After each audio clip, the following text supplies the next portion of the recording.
عصر سورة تفسير. بسم الله الرحمن الرحيم.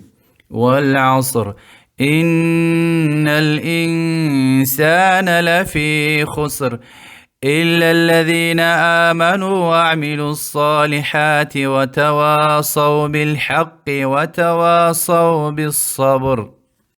مرحمة الله رحم الله دين ترسل دي قين قز وزار عقدان وقتنا ويا ويري زمان دل حقيقة إنسانار يكي زيان ويلاوا أنجاق چبي إيمان غنا ودين دار عمل أور بور سداز حق لتخون ويسي أمر أور بور سداز صبر أون ويسي أمر أور بور كوچيز. إمام شافعي دلهوز ورحمه الله اگر إنسانر إن سورة فكر غنايتا أبرز أم بستير.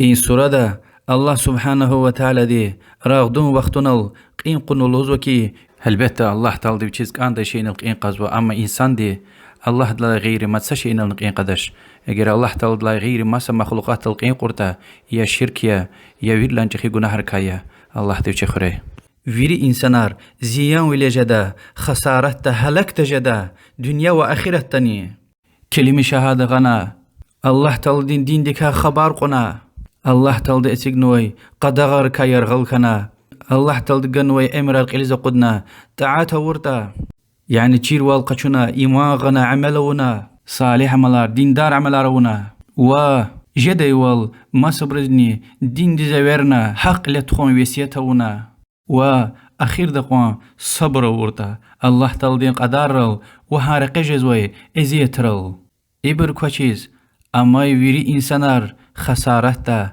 هلك جدا زيان ولا جزوا الله تيوچ خري يا الله.